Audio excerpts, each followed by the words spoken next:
I met Johnny Laff in 1994 at Whitecliff Bay Holiday Park. He was a visiting cabaret comedian, which I always enjoyed watching.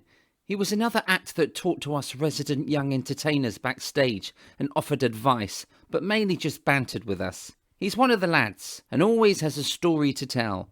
Today we talk about his Mrs. Brown act, his residency at Potter's Resort, and days touring with Freddie Starr, a complete liability. And hats off to Johnny for putting up with Freddie's unpredictability. I mean, if I knew what Freddie was like and I was offered tours with him, I would have turned it down. But I'm not saying I wasn't a fan of Freddie's work. I was a fan. And I'm a fan of Johnny Laff's. He has the likability factor and he's got time for people. Always has and always will. Enjoy my chat today with Johnny Laff.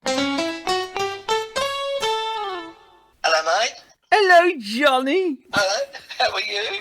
I'm good, thanks. Every time I speak to a Johnny, this is the fault of Dave Evans. He always spoke to me on the phone like a ventriloquist dummy. He'd go, hello, Johnny. So every time I speak to Johnny Laff or Johnny Mans, Johnny Casson, I always start with, hello, Johnny. Yeah, it's very much like Morecambe and Wise, you know, like Eric Morecambe used to do as well, I think, on those. Yeah. How are you, sir? I'm good, very good, yeah, very, very, very good. Yeah, my lifestyle is so, so extravagant, you know, I mean, I drive around in an old Skoda pickup, you know, I mean, I've got to keep that going, poor bugger's 40 years old this year, she's near her last legs, and that's the car, by the way. You're not talking about the car, oh, you are talking about the car, that's nice. On the last legs. 40, life used to begin at 40, you've just knocked it off at 40. They say if you can do at 40 what you did at 20, it means you did bugger all when you were 20. And if you can remember it, it weren't worth remembering. Yeah. No, they say what you used to do all night takes you all night to do now. I love these. They're brilliant. But you feed me these slides and I'll do them, don't worry. Every time I work with you, I'm always your straight man. I always have to go on before you. Do you remember that? Yeah. Remember that place down in Slough where we was all with Mandy Ann, the Status Quo tribute? Mandy Ann, yeah. It was a really rough club, really bad, and they said, they hate comics. Yeah. You were gagging, and I turned around and said to you, oh, Steve, I'm on first. And you went, no. You were new to it then, I'll tell you. There'd be no problem now. No, that was last year, wasn't it? Yeah. That was a good gig we did for Andy. That was brilliant. That little tribute thing that Eddie put on was brilliant. That was fantastic. That was lovely. That's when I last worked with you, Johnny, up in Cromer, doing that Village Hall. Sold out, didn't it? Completely sold out. I mean, it was just, what a great audience and great crowd, and everybody had a real fantastic night. And they love a raffle, don't they? I won the raffle prize, which is good. Oh, you won, did you? People do love a raffle. If you put on a good show, do a raffle, they get them bonuses, aren't they? They get a bottle of mulled wine from the Christmas before, and some yeah,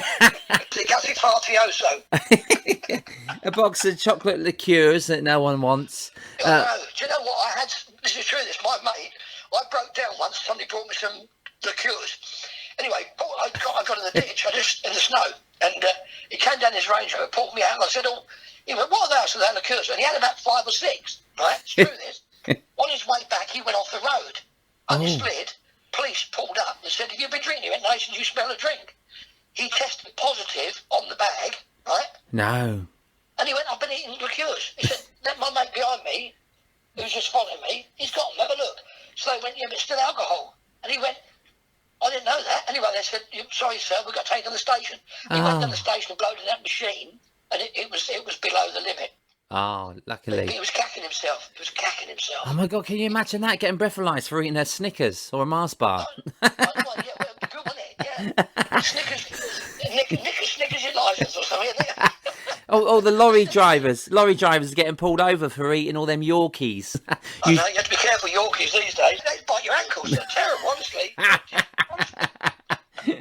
So this is our introduction. This is Johnny Laff. I've got questions here, Johnny, so I'll just go through a list and then... Small list. Yeah, but I mean... Have you got a lisp? Can you imagine a ventriloquist having a lisp? I don't know if that would... Because what it says was... Because the dummy would have it as well, wouldn't it? Yeah, they would have to, wouldn't it? Because he couldn't change it. It fascinates me when people have got a stutter and they sing. Yeah. They do. They've got Stammer, and I think brilliant. But could you imagine that? What's his name? Open all hours. The old Ronnie Barker. Yeah. Nothing more than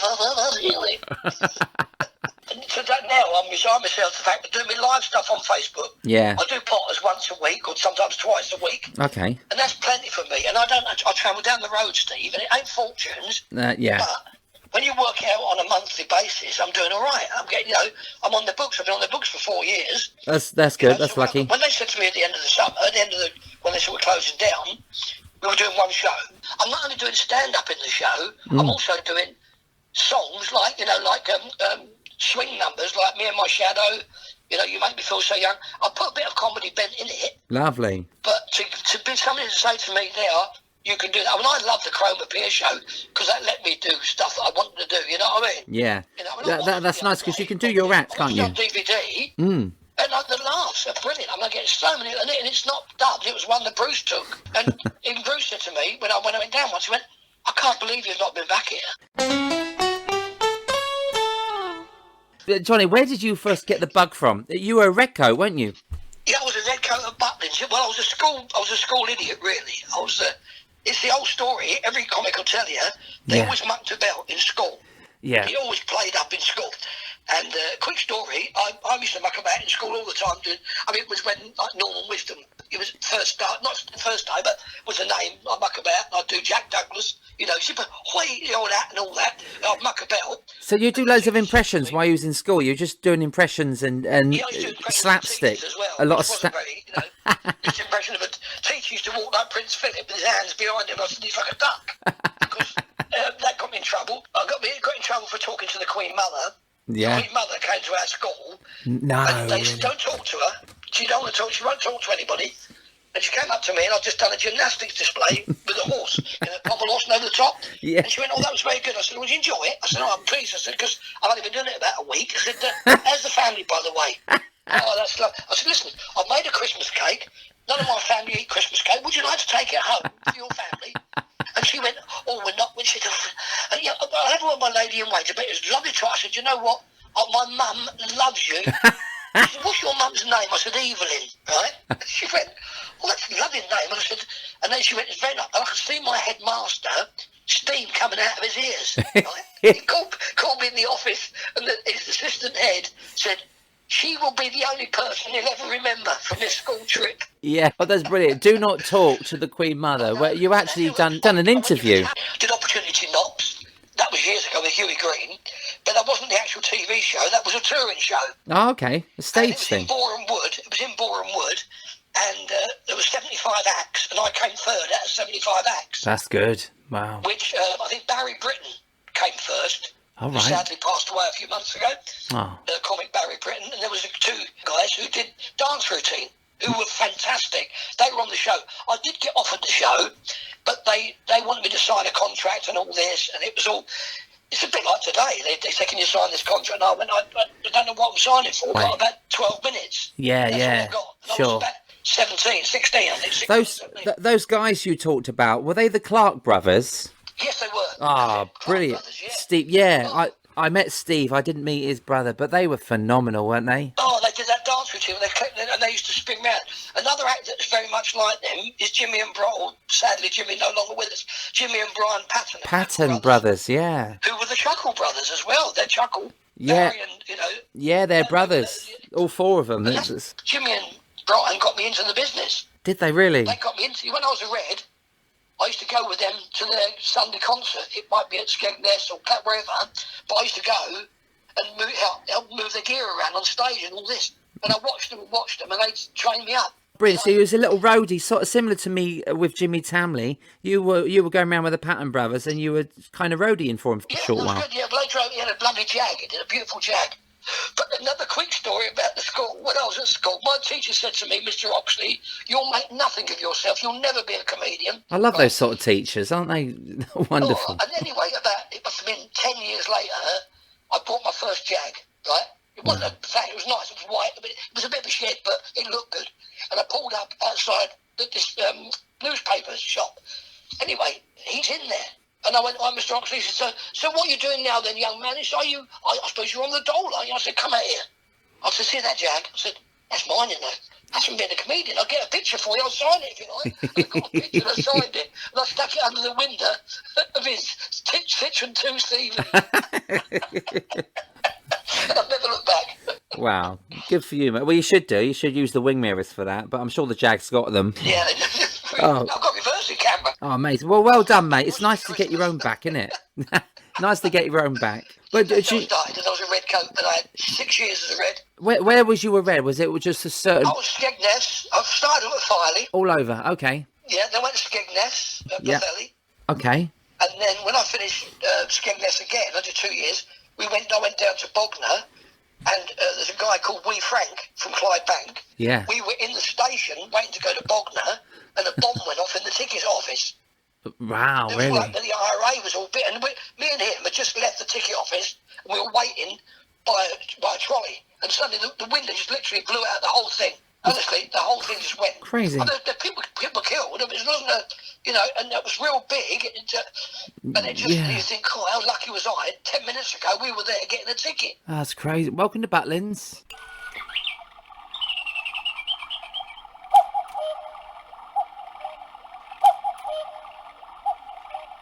Because were you a blue coat?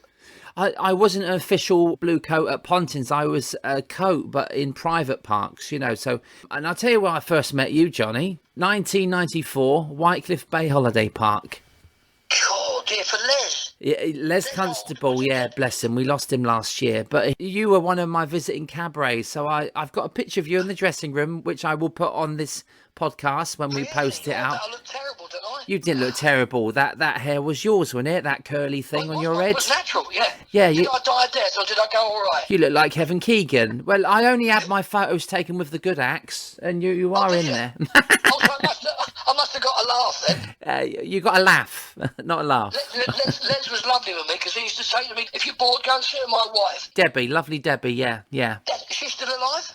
Oh yeah, she's around. She's lovely. They got three girls, I think, 3 daughters. So they're she all. She was lovely. I think I only had one when I met her. Me too. She was a dancer, wasn't she? Yeah, she used to choreograph some of the production shows we had there, and I'd done all those production shows. So 94, I was doing the season there, and you would turn up, and Tony Maroney, and all these acts from. Peters as well, did he? Bryn did it the same year as me, didn't he? Yeah, I never met Bryn. He never come there when I was there, but yeah, he was around that circuit at the same time. Really good acts. Phil Doyle, Glenn M. Ford.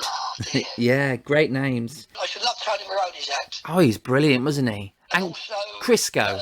Crisco is. Oh, I spent so much time with Crisco at his house. Oh, he's just one funny man. Tell me a story about the sausages. What is that? The woman used to chuck them. He used to chuck them in the bin at a hotel. Yeah. Right. And she used to take them out to cook them for breakfast the next morning. Oh, and they were just rubbish. It was just rubbish in there. It wasn't like for me. It was like cheap old, kale and stuff. Yeah. And she'd say, "What are you doing with them?" She said, "I'm trying to I'll let them have breakfast tomorrow morning." She ran a B&B, did she? Yeah, the one he was working at, it was a gig where he was doing the hotel. Oh, you're joking. And he just chucked him in the bin. She went, well, no, because he used to make me laugh with that. When he used to wave the sausage, he used to say, "If you take the photograph, make sure you get me hand in." And I tried to get him a gig with Freddie Starr once, and I took Freddie down to Camden Sands, and we stood right out the way, and the guy gave us a little place where he could stand where nobody could see us, and he was so eager to get with Freddie. It was funny as anything, and he kept going, "Poor Freddie," he said, "Did you think Freddie Starr like this? Did you like this? What chair? What did you? Oh, didn't you like this? God, I'll do everything well on Freddie's show." Freddie said, "I can't work with him, he's too much like me." Oh, bless him. But you still have Butlins reunions, don't you? Yeah, we did the first one we did was years ago, and it was down at Bognor Regis. And the sad thing was, we had about 80 people went, right? Yeah. Kev Devan turned up, Kevin Devan. Oh, bless Kevin, yeah. Kev. Yeah. Kev and I were red coats at Clacton. Oh, brilliant. Red coats at Clacton. Okay. And we went to get to Bognor, and they never sort of said, "Oh, we've got some red coats here." Didn't want to know. No. Didn't want to know. The following year we did Brighton, and they were great. We went to Scarborough, and last year we went to Torquay, and that was the best one. Oh, and there was a girl called Mandy Collard who ran it. Okay. And, used to run a hotel, the Majestic, Templestowe. Do you know it? Yeah, I've heard of it. I've been down at Sand Bay in Pontins, and they always have a Butlins. Yeah, They always have a yeah. Butlins reunion there with Mike Martin, Ray Martin. Yeah, a lot of redcoats turn up there. But Oh, yeah, Ray Martin came to the one at Torquay. We had so much fun. I mean, a friend of mine, Carol and Jackie and John Linney, Jerry Yardley. We had so many people from Clacton, yeah, and we just took over. You know what I mean? it's so nice to get together, isn't it, and reminisce about being redcoats and blue coats and things. It's just I wouldn't wear a uniform though. I said I'm not going to wear a red coat. They went, why not? Because I don't want to wear a red coat. I'm a comic. And they kept saying to me, can you do Mrs. Brown? I went, no, I can't do Mrs. Brown because I flew on an aeroplane to Exeter and then drove from Exeter to Torquay. I'm going to carry all the suitcase with all the gear in it. you want to be hands free. You want to have a good time. Yeah, just I did the raffle I did the auction for them, and load of gags out of that. But I wouldn't do, it's not. yeah. Well, your brain, For 200 quid, I'll do it. yeah. Your brain is a suitcase of props, isn't it? So you can just pull it out of the bag any time. But the Nicky Walker, I noticed Nicky Walker was in one of your reunions, and I think Nicky gave me my first ever holiday park season. I think I got like £70 a night. But I mean, for me in '97 to get that contract, my first. People weren't on that for a week's wages. You know what I mean? Yeah, in 1993, I got £80 a week at Barry Island, and I was happy with that because I got free dinners as well, and accommodation. And all the women you couldn't take out for a drink. Well, I met a girl there once. Yeah, that was it. I was only 17, so I was, I was bit wet behind the ears. yeah, very, very innocent. Of course, things changed. Eyes and teeth. And did you see a lot of comedians that shaped your act, or what made you want to go? That's me. I want to do that. I want to be a comedian. What made Johnny Laff? Well, I say Jimmy and Brian Patton. I mean, my original name was called Johnny Lane, Laine. Oh no, that's a nice name. Why'd you change that? First, I had to because somebody else had it on Equity. Okay, Equity. Yeah. And then I was in my management, or Gary Wilmot, same management. I was in the office, and this guy came over from America to see Gary, to do some stuff. All right. And an agent, a big agent, and he said, I was mucking about, and he went, you're a right laugh. And he said, that's it. What? So that's your name? What? Laugh. Oh, okay. I went, yeah. And that's how I got it. And there was a guy called Monty, and I got it. So I was really chuffed for that. And, Monty. Did you try and change his name? No. How could he change your name when he's called Monty? Do you know that Donald Trump, he's American, isn't he, Donald Trump, that bloke, and I said to him, it's true, this bloke turned around and said to him, you're Donald Trump. He said, you're Donald J. Trump. What does the J stand for? And he said, genius. That's a nice one. But sorry, yeah, go on. As I said, did you model yourself on any comedian, or do you just tell one-liners, or? No, not really. My dog's just looking at me through the window. Let him in. I just wondered, all I used to do was just stand up most of the time, probably when you saw me, and like just stupid props with loads of impressions. Yeah, and it worked. I changed, and yeah, it worked. But then as I got older, the audiences got harder because they weren't really, how can you put it? They were okay, the audiences, but they were a bit tough because obviously, the Haven circuit was all holiday makers. Yeah, families. Wycliffe Bay and all those. But then they started getting owners. So you had to find something else to do because the owners go, oh, we had that last week. Oh, we had that last week. Yeah, so I noticed that started to change. I started singing. Yeah. Putting singing stuff in and, just using people out of the audience. Okay. And that was how it, and it just progressed from there. And that's all I did. And I've had a great career. And it's not over yet. No, it's not, mate. It's not. We got loads to talk about. But who gave you the nickname Laffy? Did that just come just because your name was Laff? Oh, Uncle Mal, Malcolm Mallet, who ran the holiday camp in one of the best ones. It was. What was it called? California Sands, the Oasis. Oh, okay, yeah. And that used to get packed. I mean, that year I was doing 15 shows a week. Wow. Right. Good days, so I did 2 a night, and then on Wednesday I did the third one, a late night, okay. 12 o'clock. But when I used to go on, he used to call me that. He still calls me Laffy. Does he? and he doesn't say Zany, he says Zanny. Zanny comedian. But I've known Uncle Mal for years. Anybody who knows him, he's just like, he makes you feel so welcome, There's like tea and biscuits in the dressing room and all this, and he hasn't got an act, but he's just so funny. Yeah. You know, he's just one of these compares, because I presented him with a trophy. Okay. For the compare of the year. You know, and he loved it. He went, he's still got it on his sideboard. That's nice. Oh, I think my dog's going to come say hello. Come say hello. Come. Yeah, my dog's on my lap now. Sausages! Right, again, goffle again. Sausages. It's brilliant. And that's how I got the name. And obviously then people, you know, now and again, someone's, not people, is that Laffy? You know, Lee Carroll. He says always, is that Laffy? You know, and it's funny how it just... When it's on your number plate, you can't get away from it. I remember you turning up on the Isle of Wight, I think, and what was your number plate, Johnny, back then? L44, that was L4FFY, Laffy. Okay, brilliant. You also had, I've seen pictures, J888 Laff. Yeah, I've still got that. I've got that one now. Yeah, because the 8 is a Chinese lucky number. Oh, okay. But wow. It ain't been lucky for me. It's not lucky this year, is it? No, it bloody ain't. I took it off last year. I shouldn't have took it off tonight. No, it's your fault. But you went into acting as well. Was you always an actor, or did you just want to do comedy? No, I wanted to go to stage school, and I really did want to go. And Jeff Stevenson took me down I went down to Barbara Speaks. I did get offered something, but I never did it. And that's the biggest mistake I ever made, I think, really. Yeah. But not really, because then I look at it and think, well, if she'd have got me a role in something, because people say to me, oh, you know, if you make it, your lifespan is probably 6 or 7 years on television. Really? Right? Wow. And when that finishes, you think, oh, I'm not going to go out for 250 quid, because I used to go out for $2,000 a night. Yeah. So you sit at home twiddling your thumbs and doing nothing. So I'm glad, really, because I've kept working. Because I said to Dee one day, I said, I'd love to make it. And she went, you have made it. You've made it, you're earning a living. You earn more money than most people. You've got a great history, haven't you, within the business? Your career's been just non-stop, Johnny. Yeah, that's what we do, isn't it? But then I chase, you see. I used to chase.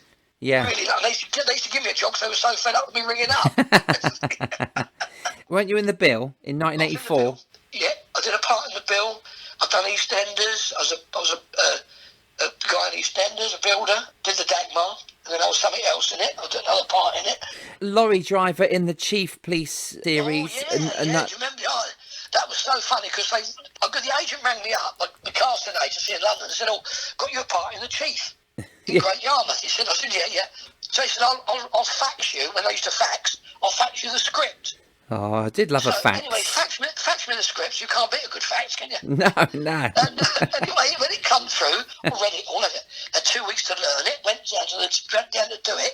And of course, the thing about it was, I was taking little extra jobs as well. You know, like noddy jobs. Yeah. And when I got there, and they said to me, "Oh, are you Johnny Laff? Yeah, okay. Would you come with us? Got to go to wardrobe and makeup." And when I went back on the bus, I went, "We're not sitting with you. Well, you took my job." Really? What do you mean took your job? Well, you've got my job. I went for that and I didn't get it. So I said, so can you drive a big 7.5 ton lorry? I got a licence. Well, that's the reason you didn't get it. Nothing to do with me. It was this bloke was having the right go at me. Blimey. It's because I said, because you ain't got a licence. You can't drive the bloody... They cut a lot of it out. I had to drive on the dual carriageway. I said, the reason you haven't got it is because you haven't got a licence. Yeah. Did you have a licence? Yeah, I've got a 7.5 ton truck. I've still got it. Can't drive a 7.5 ton truck. Wow, you know, there's loads of jobs for us out there, Johnny. I haven't got a licence. Yeah. Have you got a 7.5 ton truck licence? No, I can drive a milk cart, I think. Well, you can come and be my driver's mate. Oh, that would be fun. We could do that. We just listen to podcasts Can you and... imagine Well, do you know what? I don't mind doing it for a year. It'll definitely get some laughs out of it, won't we? Oh, God, can you imagine it? Oh, we could put Johnny on the windscreen. You remember the 80s? You put Johnny on the windscreen and put Steve on the other side. That'd be lovely. Yeah, that'd be brilliant. And Grandad in the middle. Ice and Steve. You've done so many summer seasons, Johnny. Can you tell me about a few of them? Who have you worked with in the seasons and where? One of the big ones was Chaz and Dave. When Chaz and Dave were really big. Wow. And I used to do their pub as well. And they used to have the Chaz and Dave pub, the new Pegasus in Stoke Newington. Okay. And it changed to Chaz and Dave. And on Saturday nights, they bring me up about 3 weeks before, their manager, Bob England, and say, oh, Johnny, can you do Saturday? It's you, Warren Mitchell, and Chaz and Dave.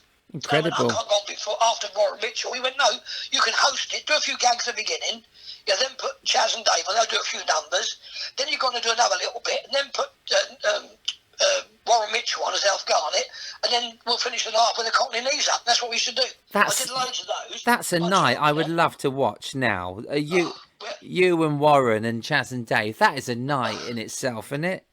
That's Well, it was brilliant. I loved it. And the thing about it is, we did the Middle East. Went out to the Middle East with Chaz and Dave, and the fun we had. We never stopped laughing, honestly. We dressed up in these, with our dish dashes, like that. We met a guy, and he came to see the show in the Diplomat Hotel in Bahrain. He came to see the show, and he said, "Oh, I love your show." And I said, "I like your dress." And he went, "No, it's not called a dress." And he told us what it was called. Yeah. But he said, most people call them dish dash. Right? Okay. So he said, "I will send something tomorrow to take it to the market." Anyway, next morning, 10 o'clock, big limo pulls up. There's me, Chaz, Dave, Mickey Burt, the two roadies, Okay. Mark, and the other guy was. We went down to the market, and this guy's walking around, they're all kissing his hand. All these blokes, and he's got his worry beads. And he said, "What do you want?" I said, and so he said, "Just pick whatever you want." So we got this stuff, the white thing, the red, the white hanky on your head, and the red and white stripe thing, and all that. And we said, "How much?" And he went, "No, nothing. It's for the boss, And when we went and got back to the hotel, and we said to the woman, she went, "Do you know who that is?" She said, "If you go along the road, their heads are all on these posts, on these pillars, right? It's like an archway, and the king is in the middle, right? And this bloke was the second one down, who took us to this thing." Whoa, spooky. And we had we had so many. We were running the gauntlet. What we're doing was stripping off until we could get to the end of the corridor and back before anybody opened the door. But we arrived back in England all wearing our Arabs costumes. We was really proud because we were there for 3.5 weeks. It was so hot. We went on this. We went from Abu Dhabi to Dubai, and I drove the Range Rover. And we got to this cafe right in the middle of nowhere. It's like a cafe. Yeah. It's like a restaurant. So we pulled up, and the bloke was in the middle of the road, playing some bloody Allah. And Jay said, we'll make a cup of tea ourselves. That sounds like a great summer season in Abu Dhabi. Oh, we did Margot there, we Clacton, we did Yarmouth, we did touring all over the place, just one-nighters, but they were sold out every night. Yeah. I remember walking on stage at Nottingham in the concert hall, which holds 2,500. Okay, yeah. And I'm not, of course I thought I'm going to die my arse here. Do you know what? It was one of the best nights. We had such a great night, And then, because there was Joe Longthorne I toured with for 4 years. Brilliant with Joe, love Joe. He always put on a great show, didn't he? So always a happy audience with a Joe Longthorne show because the only thing is you don't get the first 3 rows are empty because of the fan club. They're all reserved. It's like the Osmonds. Yeah, they always reserve for the Osmonds fans, and if they don't turn up, it's empty, isn't it? Yeah, well, it wasn't bad. I did with Joe. I did the Opera House on Sunday concerts. Okay. And dear Bobby Ball, who passed away, Bobby, I went to see him and Tommy at the Grand because I was on the next night at the Winter Gardens where Darren Day was doing summer holiday. Anyway, I went to see Bobby and Tommy, and it was Bucks Fizz on. I'd done some stuff with Bucks Fizz before. Okay. And also the Roly Polies. Yes. So I went backstage and he introduced me, and I'd only met Bobby briefly in Torquay. And he said, "I'll show you what's funny, lad, you watch this." Anyway, he did the show and he put me in a box. And he kept referring to me on the thing. "This is funny, John, watch this, Johnny, this is funny." And all this, And when they finished, I went upstairs, and they were going to shoot off. He said, "We've got to shoot off, blah, blah, blah." So I said, "We're doing a Sunday concert somewhere." So I said, "Okay." He said, "Johnny, don't be worried about tomorrow night, just be yourself. You're nice. A funny man, be yourself." And that's the last time I spoke to him. Oh, isn't that nice? Oh, it was lovely. And it's so sad. Too many, what's his name, Keith Harris, Yeah. But I said to him the other day, you noticed that all these comics that have passed away are all the comedy characters, not the straight men. Oh, yeah. Eric Morecambe was a comedy character. Bernie was a straight man. Yeah, you think of Bobby Ball, you think of Eddie Large. Yeah. And then there was, who else? There quite a few, 3 or 4 double acts, like Little and Large. Eddie was a comic and still was a straight man. Wow. And, and it's just the comics. And I think I'm glad I'm not in a double act. Seriously. Yeah, Bernie Winters. He Mike and Bernie. yeah, Bernie was the funny man. he went first, didn't he? Yeah. Yeah, Well, so just Bernie was. I got friends with Ray Winters, who was Bernie's son. oh, okay. In Great Yarmouth. I did a season in Great Yarmouth, and also with Martin Daniels. First time I met Martin, he was only 16, and he went on to great things and did Going for a Laugh. But then it did just fizzled out. Yeah. Shame, because he was a great TV presenter, great act. You know what I mean? Yeah. But he's still working. What? Yeah, he is. Yeah. Well, no one is at the moment, but I know what you mean. I'm still panicking about you saying about the double acts, that the funny people go first. So I suppose Arthur Lager's going to go before I will then. In that case, yeah, but he's old, isn't he? So he's old. He's old, but you've got others, haven't you? You've got other mates, you've got other friends, hasn't he? Yeah, but if he goes, my right arm's going to die, isn't it? Have you ever had a dead arm, Johnny? Yeah, I did. Well, I can't go into that because it's a bit rude. That's another routine. Tell us about some of your pantomimes, Johnny. Where have you done pantos? And what memories do you have? The best ones I did were in Glasgow. Glasgow, didn't you have someone's eye out there with a marshmallow? Yeah, I tell you.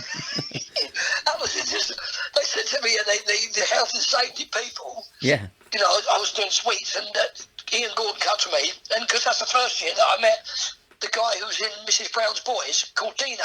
Okay, yes. It's a guy called Gary Hollywood, and Gary was in pantomime with me for 2 years. Ah, And wow. it was so funny because I was doing the comedy, but I was chucking these mushrooms out and these marshmallows in the audience. Yeah. And Ian said to me, "You can't do that." I said, "Why? You can have somebody's eye out." I said, "What, with the bloody marshmallow?" And I told the kids, I went, "I can't do it tonight, boys and girls, because I can have your eye out with a marshmallow." So, so you could change it for mushrooms. It'd been safer. I should have done, yeah, I should have done, should I? Yeah. But I mean, the best people to work with were the Crankies. I was going to say, the ultimate variety such stars. a bombshell. Yeah, brilliant, aren't they? And they're very generous. A lot of stars don't want you to be funny. You know, Yeah. I'm not being horrible. They don't want you to be funny. You shouldn't be funnier they're worried. than you should be funnier than the main headliner. You know, I think that's the thing they worry about, don't they? About We had that. I mean, I was doing sketches with them. You know, like she was Bob the Builder. yeah, Ian was what's her name? Oh, what's the one? The gardening program. Charlie Dimmock. oh yes, And I was Tommy. So I'd walk on and she'd say, "Oh yeah," I said, "Tommy." She went, Tommy, who's Tommy?" Because she talked and tried to copy my accent, see?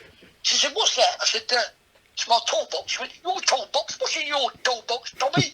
I say, "I got an hammer." She went, an hammer? What's a hammer?"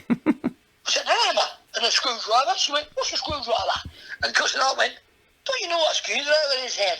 You don't know what a screwdriver is? I got a box. You need to tell me." Of course, then she goes, "Don't start talking like us." She really does. We had some great fun. that's lovely. And he used to say to me, and said to me, "Johnny," he said, "have you got a gag for this one?" So he worked, and I used to give him gags, you know, that I'd used previously. Yeah. And he would go, "Brilliant," you know. And so I had 5 years there. 4 years, then a year off, and then went back. And they offered me it again 2 years ago, and I said, "No, because I'm a married man now, and I don't want to leave my wife at home. Yeah. She Oh, might sell the house and move." oh, that's lovely, mate. I produced this show for Keith Harris in Blackpool 2 years ago, and it may have been 3 years ago. Actually, it's gone so quick, but it completely sold out. But we had Duncan Norvell on, we had Grumbleweeds, but the Crankies, they got a standing ovation. They closed the first half for me, and so funny, Ian and Jeanette doing the ventriloquist routine at 71. Oh, Jimmy.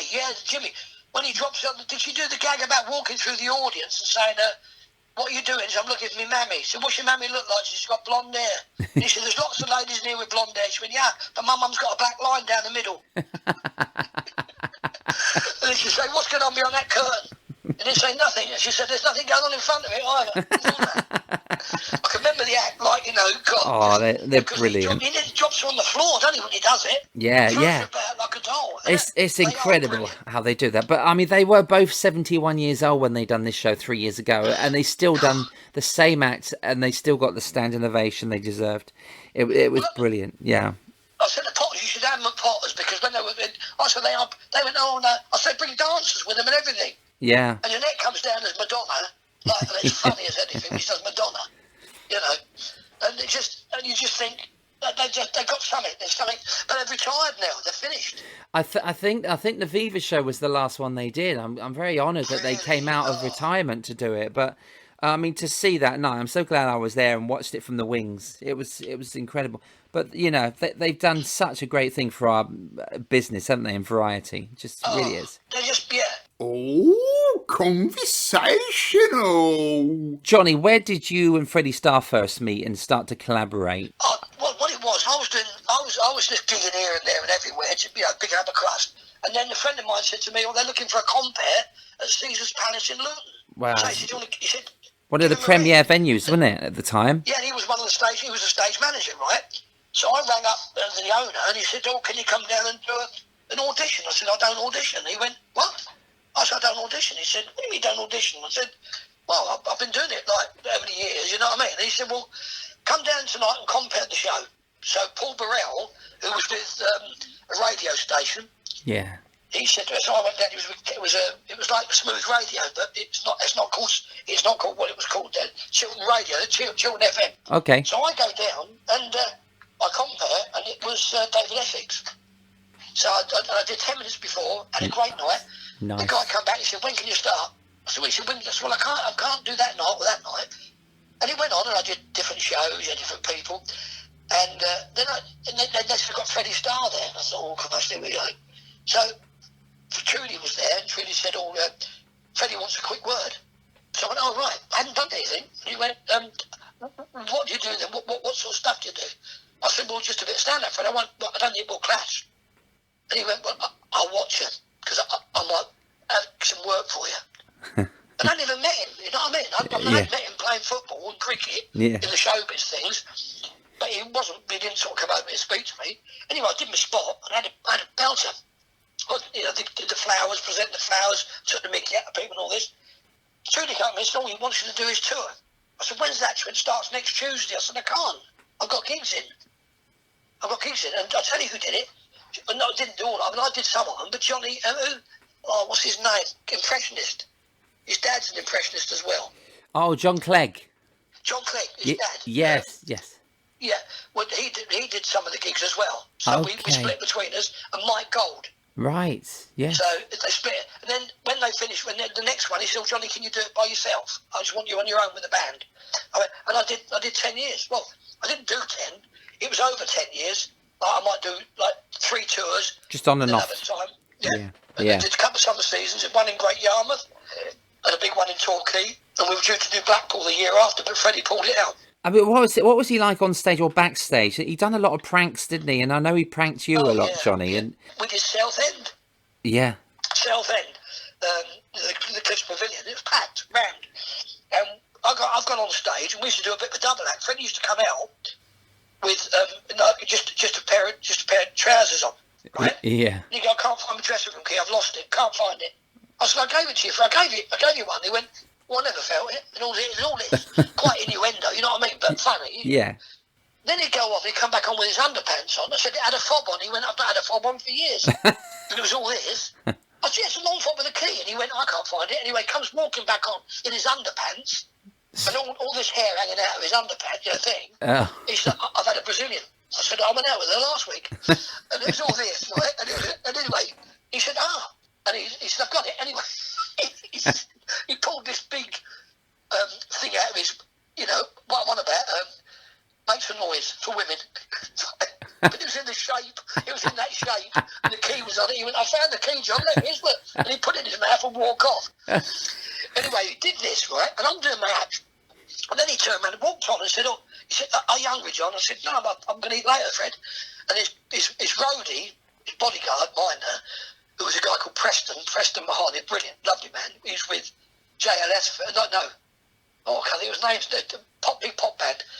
He walks on, and through the audience, he's got a bag of food, right, chips and that. Yeah. So he comes up, and Freddie starts feeding me this pie and chips, stuffing them in my mouth. Now, bear in mind, there's 1,500 people watching this, right, all laughing, because they think it's funny.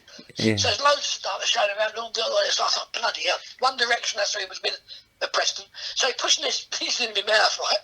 Then he goes and gets a cigarette lighter. Now I've got this chip paper in my hand, and bends all the corners, so it's like a corner here, and then just lights the four corners with a cigarette lighter. Anyway, it starts to flare up because it's chip fat, right? He then goes running off and gets a fire extinguisher, fire hose, and literally soaks me from head to foot in this fire hose, right? Honestly, and what I've done, I put the mic round the back of myself. It's true, right? He's gone off. He's brought the fire extinguisher on and he starts firing it at the audience. No. All this water. Wow. All this water, and I'm soaking wet. And I mean, he went up to me and he brushed the foam out of my hair. He said, "Oh, you look lovely," and kissed me on the cheek and walked up and went, "Okay, John, carry on." I'm soaking, dripping wet. All the band, because I used to sing with the band, if my number, they've all got their arms over their equipment. And as Freddie went off, he tripped over and he stuffed the extinguisher down his leg. Right, so it was going out, and of course, he lifted his leg up, and it was all over the audience. They're all bloody like this. And of course, when I went off, it did that. Another time, it cut me trouser legs off. During your act? Yeah, during my act. Yeah. He went, just carry on, John. Carry on. And he cut my legs off, and then cut one a little bit short, and then got the sleeve of my jacket, took the sleeve off my jacket. He went, "That's better. That's funny. That's funny, that." He started doing that. "That's funny, that. I like that." Were you nervous working and not knowing what he was going to do when he came on? Oh yeah. I used to look at the corner of my eye and think, "Where is he? Is he about? Where is he?" Honestly, I thought, if he comes on, I am in Doo-Doo Street. But he came on. Give me a shoe. He always apologised if he did anything wrong when I came off. Really? He was, and I feel so sorry for him because the way he died. I went to the funeral. I was a friend of his, and as I said to people, I got on well with him. And sometimes I didn't. I mean, sometimes you get blow-ups, big ones. You know what I mean? But it's like it's a family. I mean, I was 10 years. You fall out with people, and you don't. When he pulled gigs, we never got paid. And in all fairness, I thought, I can pick a few gigs up here and there. But it was all like that, and it went on and on and on. But when he was bad, he was bad. You wouldn't go near him. And I used to look at his eyes when he walked in the theatre, and I could see exactly what he was going to be like. Really? It was so I knew predictable. To keep out of the way until he actually... And of course, you had to do... There's a guy called Bill Priddin, and Bill was Russ Abbott's tour manager, he was Freddie's tour manager as well. Okay. And we used to have to sit with Freddie till about 2 or 3 o'clock in the morning and listen to the same stories. Yeah. The same every night. And you go, "Yeah, I know what you mean, Fred. Sure, it's terrible, that." But it was a respect thing, it was a respect. I mean, yeah, of course. I loved it. I mean, where would you get a chance? We did the Philharmonic in Liverpool on the docks, and we worked in front of 12,000 people. Wow. You know what I mean? And I was cacking myself, but I just said I was born here, and I did mention a few areas. Then you get done, it was a bit heavy. Didn't mention a few areas, so. That's how and it was great. And it was we got on. I mean, we got on okay, You can't take away from him. When he done the 1970 Royal Variety Show, he became a star, didn't he, overnight? But overnight, him and Gary Wilmot are the only 2 people asked to go back out and do a bit more. He did create magic on stage. I always remember him sat with my family watching the Des O'Connor show. Freddie's on tonight. We have to sit and watch Freddie. He always made an entrance, didn't he? Well, the ratings on Des's show would quadruple if Freddie was on it. Yeah. I know why. But then things change. Fred said, "Why can't I get telly?" I said, "Well, Fred, times change. They change." I mean, after that was where I got a tour with the Four Seasons, the real Frankie Valli and the Four Seasons. Wow. The 46-day tour of the UK, that was brilliant. Amazing. Playing him everywhere. Yeah, so you've done a lot of support work as well. Oh, I love it. I love doing it all. I just, I mean, Lakeside Country Club, you've done Lakeside. I have, great venue. Great venue. Bob Potter's, brilliant. Yeah, Bob Potter's place in Austin. But it's not there anymore. It's gone, sadly. Austin Most Brown. Have, haven't they? Yeah, they've all shut down. There was one at Leicester, the Stardust, which I went to once. Oh, for Barry. Barry used to do that one on the roundabout. Yeah. Do you remember that place? Did you do it? I roadied for Jimmy Tamley in Stardust. I remember Jeremy Beadle was in the audience. It was a bit of a posh cabaret dinner. There was dancers on it, comedians and Jimmy Tamley. And I was just roadieing backstage, but it was great venue, but that's gone. That's Yeah, it's a housing estate now.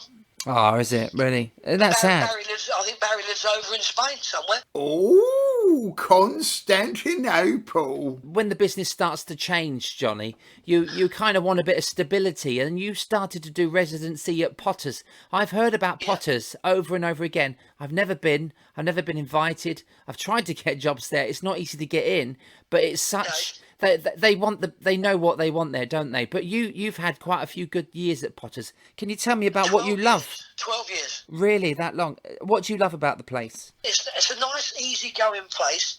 I mean, the thing about it is you've got Mark Brewer's a star there, you know what I mean? Mark Brewer's the main one. Nobody else. Yeah. You couldn't take Mark out of the equation because nobody else could do it. Sure. You know what I mean, Mark is one of these people who can walk on and just lift a finger and they'll laugh. And he can do the same thing every night and they'd still laugh.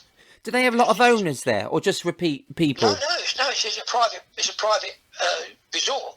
Okay. And now it's the only all-inclusive resort in the country. Yeah, and I have to say, they've spent millions getting it up to scratch. Yes. You know, for the COVID thing. You know, they've moved walls and, you know, made bigger spaces for venues. I mean, it gave me a chance to do things like play Thénardier in Les Miserables. You know what I mean? Yeah. I never in a million years, and I was Wilbur in Hairspray. I was one of the Blues Brothers, you know. I'm now in the show which we're doing called Putting on the Glitz, which I'm singing serious stuff, you know. I'm not, you know, and I do a spot, a bit of stand-up, and of course you have to reinvent yourself, which is why I reinvented and did Mrs. Brown.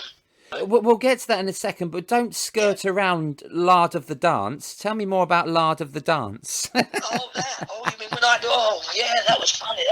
It is funny. It's online now.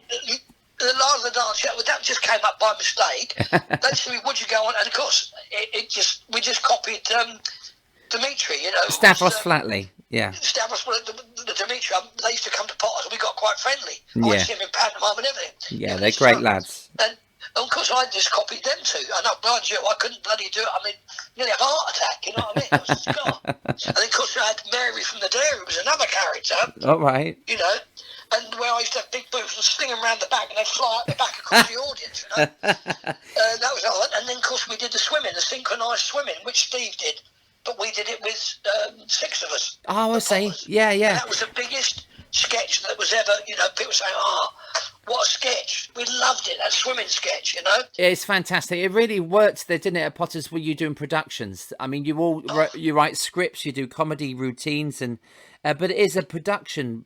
It's like a summer season, but all year round with Potters, isn't it? Yeah, well, it was brilliant because I didn't want to travel anymore. I mean, I retired. When I finished with Fred, I sort of retired at 55, and I thought, I don't really want to do anything now. Sure. You know, I don't really want to do too much. I just let my dog in the kitchen. I thought I don't want to do too much, so I changed my mind and things I want to do. Yeah. You know? And then, of course, when it came up, I actually went up there and they said, "Oh, yeah, we'd be interested in using you on the show."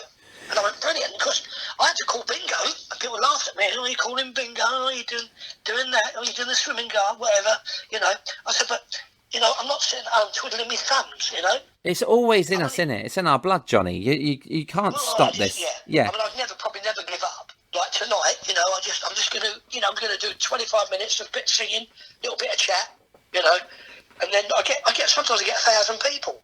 When I tune into Facebook and I see you, I have to just tune in just to say hello, because you're there just to make people smile. You're laughing, you're raising a laugh, and you're just chatting and reminiscing about people you work with. It's so nice. Because you're sat at home, you're, you know, sort of reconnecting with people. And that's why I keep seeing you on there. So I need to get Johnny on this podcast, because you love talking and reminiscing. And it's what it's about. And at this time where we're all, you know, there is sort of mental issues and stuff, and people are lonely. And it really is a good time, isn't it, to connect with people. You said about talking. Yeah. One of the summer seasons I did in Torquay for Billy and Trevor George. Oh, right? Okay. I went down, did the audition, right? Got the show, got the summer, and they said to me, "Oh, you know, we've got you accommodation in a lady's house in Chelsea. Beautiful. I mean, like a mansion, right?" Anyway, I went to see her, this woman, and I mean, I can talk, right? Yeah. But this woman, she wouldn't let you get. She was funny. I'm still going to see her now. She's in the late 70s now. Oh. Anyway, I went back to Billy and Trevor George's for lunch. So she said, how'd you get on? I said, oh, great. I said, yeah, lovely lady. I said, mind you, cool. She can talk a glass eye to sleep. When Billy went to make a cup of tea, Billy said, Trevor said, you do realise Billy's got a glass eye? I went, no. Thank God. That's what I said. Wow. Chris Corbally, you know Chris Corbally, don't the event? I don't know if I We do. tried to have a Christmas event, right? Yeah. And Chris said to me, if you're in the area, you have to come to my wedding, see? Right. So I turned around and said, my friend Chris Corbally, I said, he's marrying a bird that does magic. I've been invited to the wedding. She said, firstly, you haven't been invited to the wedding, and secondly, that's my daughter. So twice in about half an hour. Footing it. But I went and worked in Spain for Thompson's, which was brilliant. In the hotels? Yeah, doing the hotels, all the Thompson Golds. Yeah. They're always nice to do, aren't they? Just want to be entertained, and they're happy people. And Ice and Teeth. So how did Mrs. Brown's Boys come about when you started to do that in Potters? Well, the weird thing was there was a wig on the table. Right, there was a wig sitting on the table, and I picked it up one night because I wear glasses. And I put it on and I went, hello, my name's Mrs. Brown. How are you? And one of the girls said, you've got to do that. I said, Rachel Beatty. He said to me, you have to do that. Really, so unbeknown to them, the next day I went down to the fancy dress. Okay. And I had one in the window, a costume, Mrs. Brown. So I brought it, and I said to the tech crew, can you do the Mrs. Brown intro on the track for me? When they said, ladies and gentlemen, please welcome Johnny Laff. So I said, ladies and gentlemen, please welcome Johnny Laff. And he came up there, ladies and gentlemen, please welcome Mrs. Brown's Boys. And I walked on, I just walked straight on, and hello, and of course, the cheer.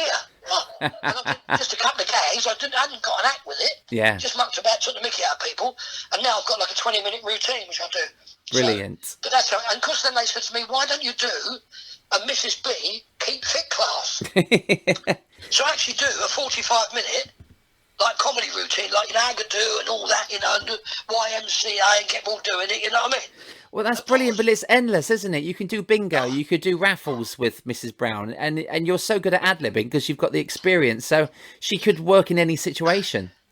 Well, I've done a few bingo halls and things like that, you know what I mean? Yeah, and, yeah.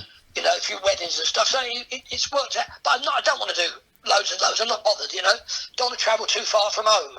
But still being at Potters, I'm still at Potters, so that's a bonus. Yeah, where are you based, Johnny? Because everything you've been talking about is kind of Great Yarmouth based. I mean, Norfolk based. I'm actually based just outside Hopton.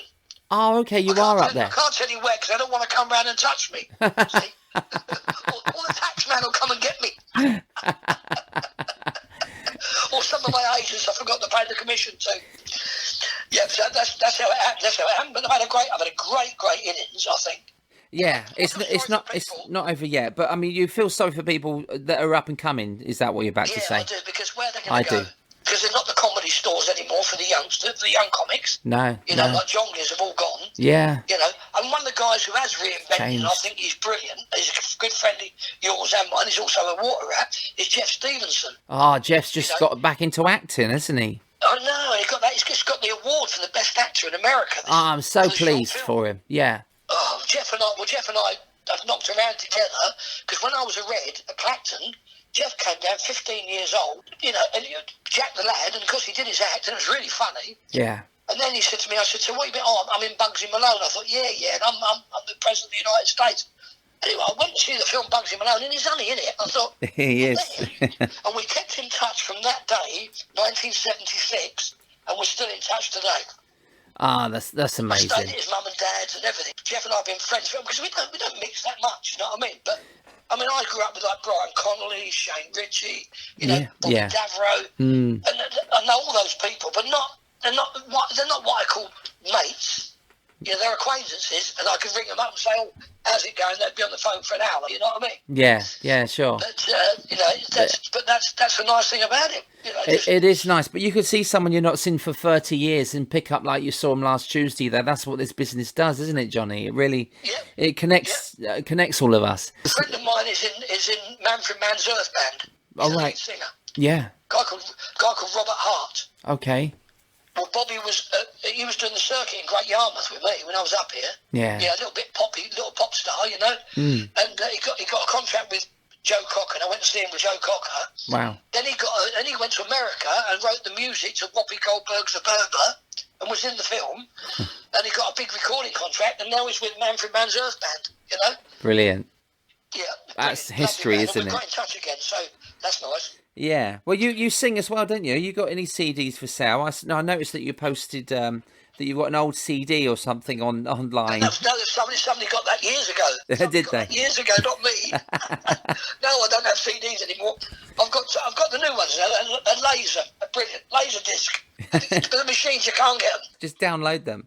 Your son Mitch is in the forces, I noticed recently, Johnny. Yes, he is. You must be so proud. Yeah. He's been to Iraq on a tour. Yeah. Done lots of different stuff. Lovely guy.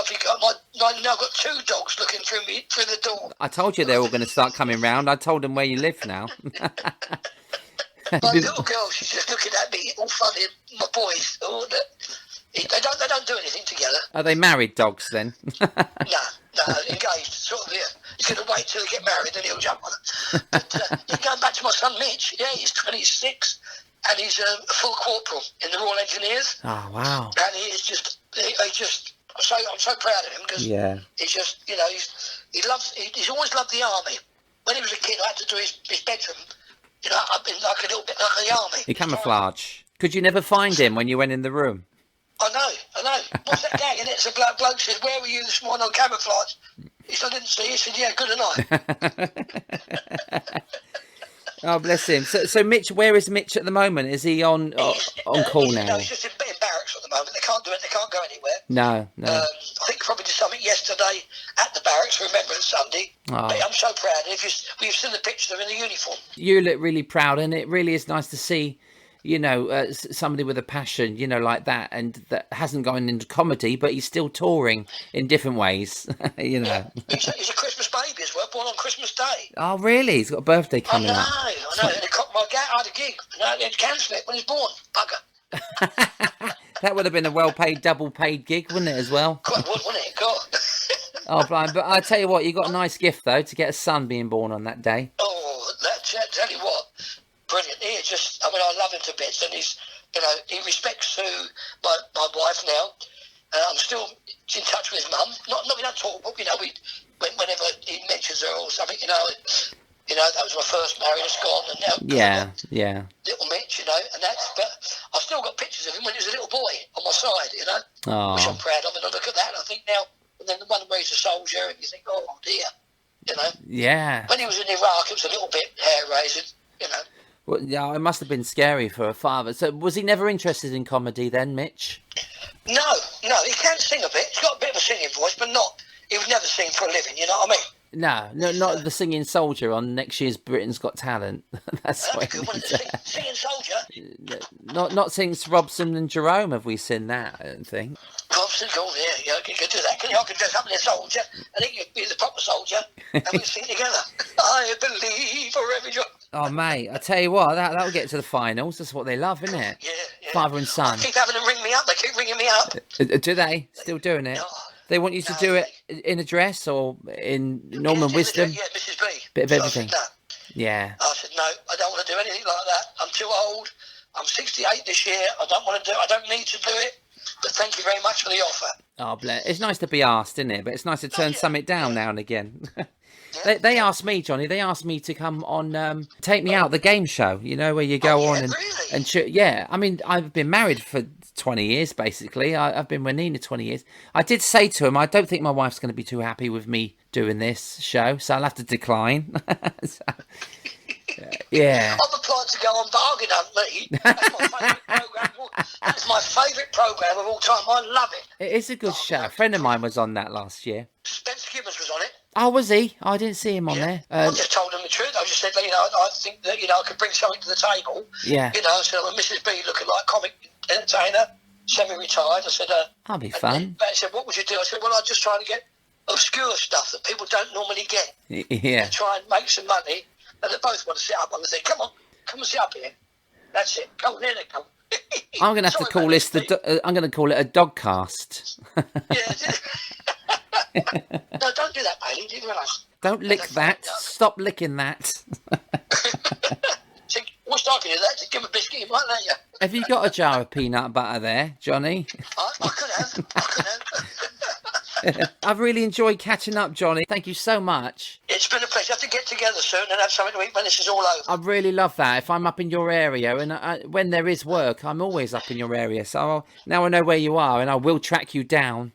Oh, yeah, but I might be out there, you see. I know. I'll bring the peanut butter. For lager, because he's a pain in the backside. Well, he don't mind the pain. That's my right hand. Should take my watch off.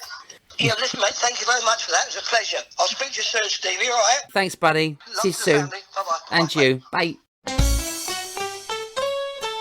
Eyes and teeth. Thank you, Johnny. You can look out for Johnny at Potter's Resort or keep in touch on Facebook and check out his interviews on his Facebook page. It's called Having a Laugh with Johnny. He's had some fun guests on there. Today's comedy quote comes from Freddie Starr. I'm so lucky that if I was to fall into a bucket of boobies, I'd come out sucking my thumb. And I've cleaned that one up. Eyes and Teeth is written, produced and hosted by Steve Hewlett. Vocals provided by Larissa, Lola and Nina Hewlett, and special guest vocals by Rich T. Eyes and Teeth music and jingles are produced and performed by Kevin Dean. Join me next time on Eyes and Teeth when I'll be talking to the gorgeous Maddie Cryer. See you soon.